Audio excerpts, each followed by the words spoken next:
જો તમે આ રીતની કેરી ભાઈ આપણે અહીંયા આંબાના બગીચામાં અવળી કેરી થઈ ગઈ છે અને જો લુંબે ઝુંબે કેમ કેરી પડી.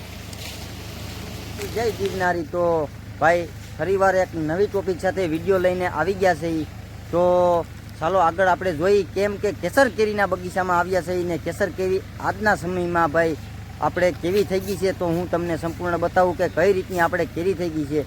તો ચેનલ પર નવા આવ્યો તો ચેનલને જરીક સબસ્ક્રાઈબ કરી દેજો અને લાઇક શેર ને સબસ્ક્રાઈબ કરવાનું ભૂલતા નહીં. ને ચાલો આપણે કેરી જોઈ કેવડી કેવડી કેરી થઈ છે. તો આ પ્રતાપ સાવડા તમને સંપૂર્ણ વિડીયો આખો બતાવશે. બહુ મજા આવશે કેરી કઈ રીતની માહોલની થઈ ગઈ છે. તો ચાલો આપણે જોઈ.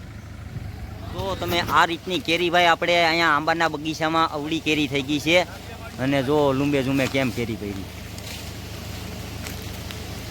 જો હવે આ રીતનું અમારે અહીંયા આંબામાં કેરીના બગીચામાં આવી કેરીઓ થઈ ગઈ છે.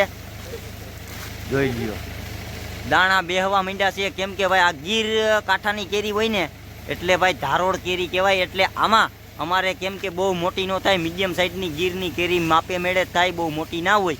એટલે આ રીતની અમારે બગીચામાં કેરી છે અને તમે જોવો જો આવી થઈ ગઈ છે કેરી. તો તમને આ હતું દ્રશ્ય હું બતાવું છું કે આ તમારે કેવીક છે, તમારે એ બાજુ આંબામાં આવરણ કેવું છે, કેરી કેવીક છે. તો જરીક સંપૂર્ણ અમને જણાવજો. અને ભાઈ તમારે એ બાજુ કેવી કેરી છે અને કેમ કે ઓણ તો ભાઈ બગીચામાં બહુ નક્કી નથી. કેમ કે ભાઈ જેવું આંબા ફૂટ્યા હતા ને એવા જ આંબા પાછા બરી ગયા છે. કેમ કે કેરી જ નથી અને ભાઈ હાવ ખાવાની કેરી અટાણે નથી અમુક માણાને. તો આપણે અહીંયા બગીચામાં કેરી ભાઈ અટાણે અવળી અવળી કેરી થઈ ગઈ છે મસ્ત મજાની. અને હજી સમય સમજી લો ને કે મહિનો દિવસ જેવો સમય લાગી જશે કેરી પાકવામાં. તો મસ્ત મજાની કેરી થઈ ગઈ છે અને ભાઈ કાંઈ ઘટે નહીં એવું કેરી છે. તો જો તમે કેરી તમને કેવી ગમી છે તો જરીક જણાવજો અમને. બસ જય માતાજી, જય ગિરનારી. નવા વિડીયોમાં નવી ટોપિક સાથે મળ્યા પાછા.